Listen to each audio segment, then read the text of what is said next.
In the sweltering summer of 1865, when the first rays of dawn began to illuminate the big house of Blackwood Plantation in the Georgia lowlands, the house servants discovered a scene that would paralyze the entire region. Young Master William Blackwood, heir to one of the most powerful families in Georgia, lay dead in the secret cellar beneath the mansion. His body was naked, covered with deep marks that didn't seem the result of any known accident. Chains still hung from the stone walls. Melted candles formed pools of wax around an open leather-bound journal, its pages filled with drawings and confessions that would make any God-fearing man look away. But it wasn't the violent death that scandalized Georgia society. It was what was written in that diary. Detailed accounts of 8 years of nocturnal rituals, meticulous descriptions of an obsession that transcended all limits of Christian morality and the laws of slavery. And at the center of it all, a name repeated page after page: Isaiah. But the secret wasn't William's alone. When Isaiah's body was found 3 days later, hanged in the slave quarters with the same marks on his body, everyone understood. The line between master and slave had been erased in the darkness, and no one knew anymore who truly dominated whom. Before revealing what really happened within these walls, make sure you're subscribed to the channel. Write in the comments what country you're watching from. This story was silenced for over a century, but the documents survived. What you're about to hear, the history books tried to hide. Blackwood Plantation, Georgia lowlands, March 1857. The March heat transformed Georgia into a furnace. The thick air carried the sweet smell of magnolias mixed with the sweat of hundreds of slaves working under the merciless sun. Blackwood Plantation stretched for miles of fertile land, an empire built on cotton, tobacco, and the blood of enslaved men and women. On the veranda of the big house, Colonel Benjamin Blackwood lay dying in his rocking chair. At 68, the patriarch who had once commanded the region with an iron fist could now barely lift his coffee cup to his trembling hands. Yellow fever was consuming him slowly, reducing him to a shadow of the man he'd been. His son, William Blackwood, had returned from England only 6 months earlier. 26 years old, educated at Oxford, refined in European manners, the young man seemed completely out of place in the brutal environment of the Georgia plantation. His grey eyes, almost translucent in the sunlight, carried something no one could name: a restlessness, a hunger that couldn't be satisfied with food. William spent hours locked in the library, avoiding the fields, refusing to learn the trade of being a slave master. Colonel Benjamin, between coughing fits, grumbled about his son's weakness, his inability to command men. But he was too old and too sick to impose his will. It was on a suffocating March afternoon that everything changed. The plantation's overseer, a violent man named Silas Crawford, brought a newly arrived slave to the big house. Purchased at the Charleston market, he came with a strange recommendation. Strong but problematic, had tried to escape 3 times, needed to be broken. William was in the library when he heard the screams. He descended the marble stairs and found the slave in the central courtyard tied to the whipping post. Isaiah was 24 years old, body sculpted by forced labor, dark skin glistening with sweat, back already marked by old lash scars. But it was his eyes that mesmerized. Black as night, empty of submission, there was defiance in that gaze. There was something wild that refused to break. Silas raised the whip. The first lash tore the skin on Isaiah's back, but the slave didn't scream, didn't moan, just kept his eyes fixed on William as if judging him. The second lash, nothing. The third, absolute silence. Something stirred inside William at that moment, something he didn't understand. A strange excitement, almost painful. It wasn't pity. It wasn't horror. It was fascination. That bleeding man, that defiant gaze, that absolute refusal to bow awakened something primitive in his soul. "Enough," William said, surprising himself with the firmness in his voice. "Release him." Silas hesitated. "Young master, this one needs to learn." "I said release him." William descended the steps, approaching the post. "This slave will work in the big house, under my orders." The overseer obeyed, grumbling. When Isaiah was untied, he staggered but didn't fall. His eyes met William's again, and there in that instant something was established between them. A silent pact, an unspoken promise. William didn't know it yet, but he had just sealed his own fate, and Isaiah's, and everyone's at Blackwood Plantation. The first days were silent. Isaiah worked in the big house, cleaning rooms, serving at the table, always quiet, always observing. William pretended not to pay attention, but his eyes constantly sought that figure. the way he moved. The strength contained in each gesture, the pride that even chains couldn't erase. 2 weeks after his arrival, William summoned Isaiah to his room. It was night.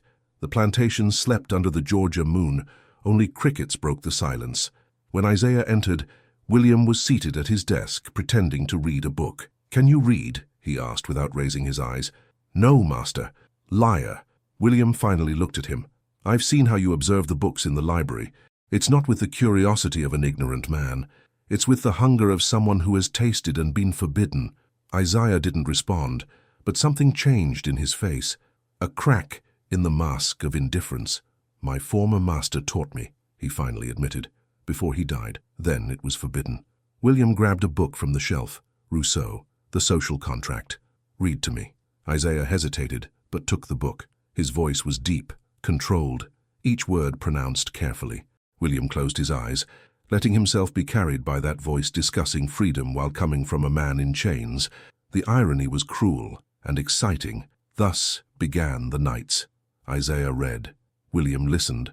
Sometimes they debated, forgetting for hours that one was master and the other slave. They talked about morality, about God, about the natural rights of men. These were dangerous, even blasphemous discussions. One night, after 3 months of meetings, William made a confession. "In England I met men different, men who weren't satisfied with what society offered, who sought something more, intense." He paused, measuring his words. "I saw things that changed me, things I cannot forget," Isaiah observed without judging. "What kind of things, master?" "Secret clubs, rituals where pleasure and pain merged, where men explored the limits of body and mind." William stood, approaching Isaiah. "Where surrender was the greatest form of power." The air in the room grew dense. Isaiah didn't step back. "Why tell me this?" he asked, his voice low. "Because I saw something in you the day you arrived." William extended his hand, lightly touching Isaiah's wrist. "When you were being whipped and didn't scream, when you looked at me as if you could see through me, you're not afraid of pain. You understand it." Isaiah grabbed William's wrist firmly, turning the hand to expose the white, soft skin. "And you, master, do you understand pain? Or do you only like to inflict it?" The question was a challenge, a provocation, and William felt something break inside him. "I don't know," he admitted. "Perhaps you can teach me." It was Isaiah who took the first step. He took William's hand and pressed it against his throat. "Squeeze," he ordered.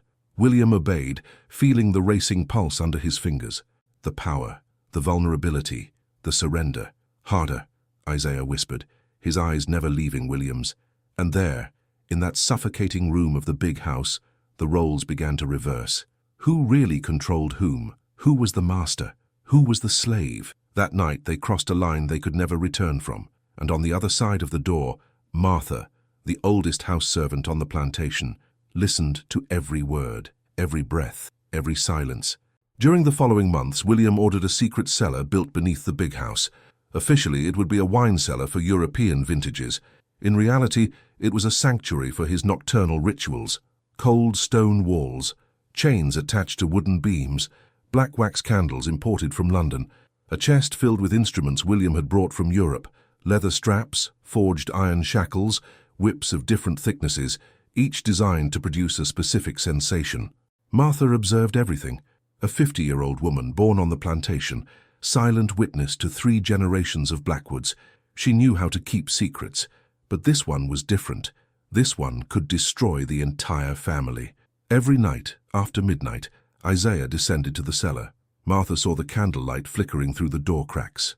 She heard sounds she couldn't decipher, moans that seemed of pleasure and pain simultaneously, chains dragging, plays that could be of agony or ecstasy. What happened in that cellar transcended everything Christian morality permitted. William and Isaiah created their own world, where society's rules didn't apply. A space where they could be what they truly were, without masks, without theater. Sometimes it was William who was chained, begging for more while Isaiah dominated him with calculated cruelty. Other times, the roles reversed. There was no master or slave there. Just 2 men exploring the darkest abysses of the human soul. William began recording everything in a diary. Detailed anatomical drawings, descriptions of each session, philosophical reflections on the nature of desire, power, submission. These were pages that mixed brutal eroticism with profound philosophy. as if he were trying to intellectually justify what he felt. In one entry, he wrote, "They say slavery dehumanizes the slave. But what about the master? Who will free me from the chains society has imposed on me? Isaiah is free even in chains because he chooses his surrender. I am a prisoner even with all the power because I cannot choose whom to love. But secrets on plantations never last forever." In August 1864, Colonel Benjamin finally died. William officially inherited Blackwood Plantation, and with absolute power came the temptation to go further. He began taking other slaves to the cellar, always young men, always with promises of privileges. Some participated willingly, seduced by the prospect of special treatment. Others were coerced, pressured by fear and the need to survive. Isaiah watched it all with growing horror. What had begun as mutual exploration of their limits was transforming into systematic abuse. One night he confronted William. "You've become exactly what you said you hated, a master using his power to satisfy his desires at the expense of those who cannot refuse." William turned pale. They accept because they're slaves, because you have the power of life and death over them." Isaiah grabbed William by the shoulders. "With me it was different. I chose. But they have no real choice." The truth of those words hit William like a whiplash. He saw himself in the mirror Isaiah presented and didn't like what he saw. A monster, a predator disguised as a philosophical libertine. That same night, Martha made her decision. She could no longer remain silent. She sought out the village minister, Reverend Samuel Hayes, a man known for his moral rigidity. She told him everything she had seen and heard, the nocturnal rituals, the secret cellar, the other slaves being taken, the diary with profane drawings. The Reverend was horrified but also cautious. The Blackwoods were too powerful to be accused without concrete evidence. He needed to see with his own eyes. Martha stole the cellar key and gave it to the Reverend. They arranged that he would go to the plantation during the early morning hours, when the rituals were happening. The following night, Reverend Hayes arrived at Blackwood Plantation accompanied by 2 trusted men. It was 3 in the morning when they descended to the cellar. What they saw left them petrified. William and Isaiah were naked, covered in marks, in positions that defied all laws of God and men. The walls had lit candles. The diary was open on a table, its pages displaying detailed anatomical drawings of intertwined male bodies. Reverend Hayes let out a cry of horror.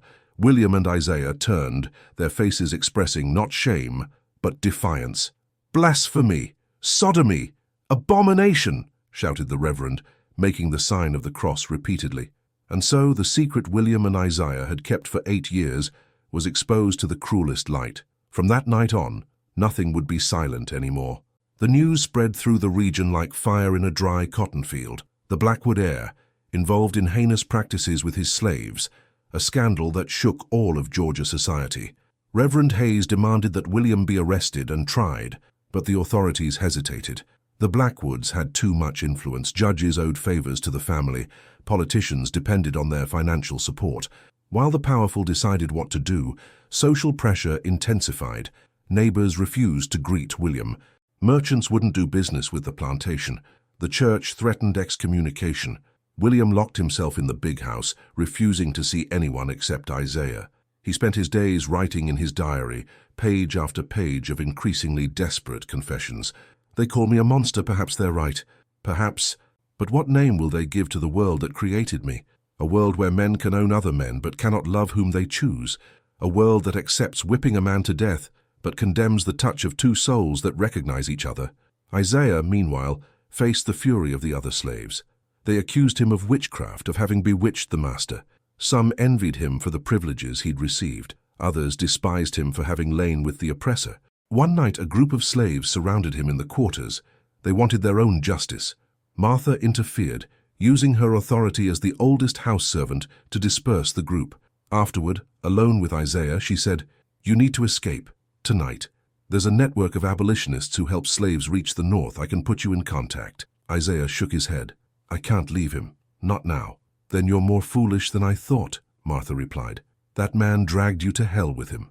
"Perhaps," Isaiah admitted, "but it was the first time I felt alive. I'd rather burn beside him than live a dead life of submission."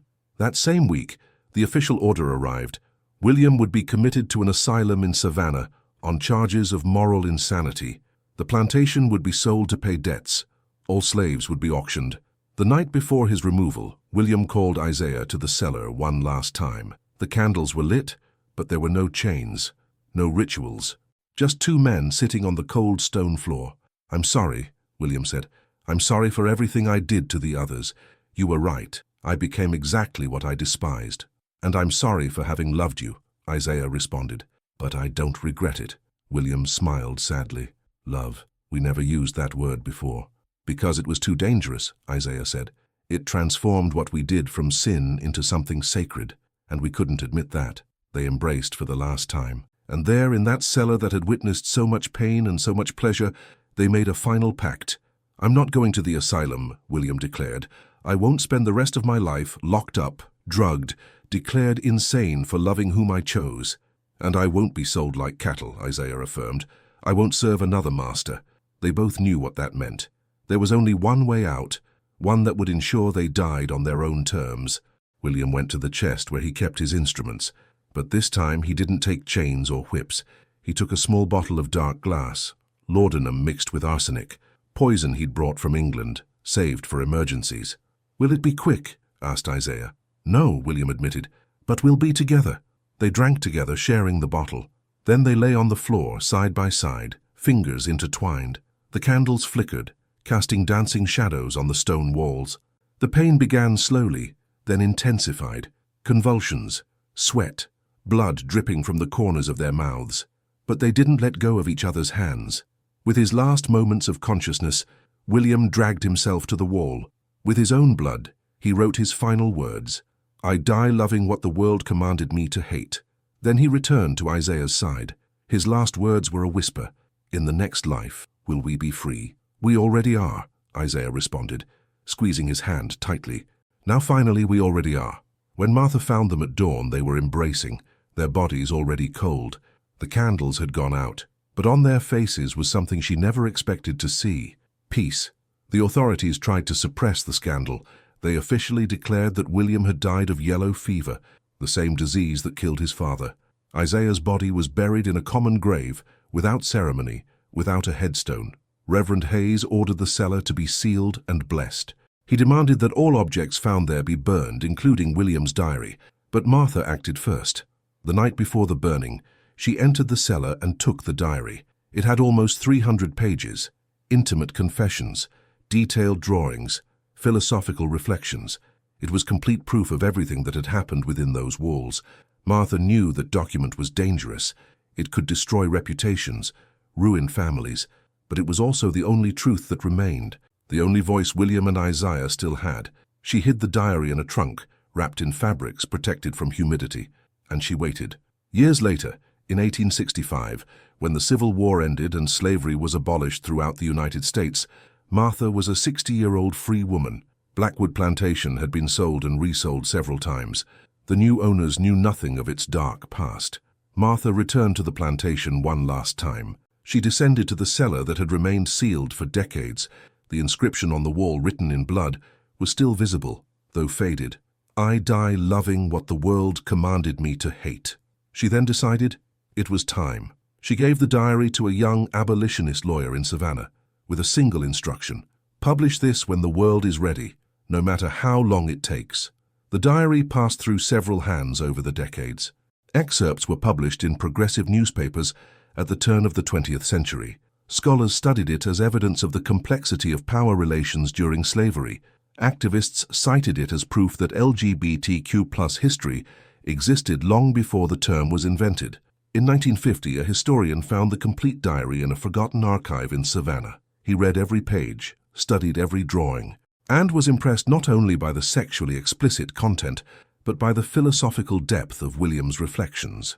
In one of the most touching entries, William had written, "Future generations will judge us. They'll call our relationships sick, abusive, impossible. And perhaps they'll be right in some aspects. How can there be true love between master and slave? How can there be real consent in a system that denies the very humanity of one of those involved? But I also say this: Isaiah saw me, not the slave master, not the wealthy heir, not the man society expected me to be. He saw the broken soul I hid beneath all those masks, and he loved me anyway. And I saw him, not the slave, not the property, not the body the law said I owned. I saw a man of brilliant intelligence, of indomitable courage, of a free soul even in chains, and I loved him for it. Were we monsters? Perhaps. But if love between two monsters is the only truth we knew, then we died embracing our monstrosity, and we have no regrets.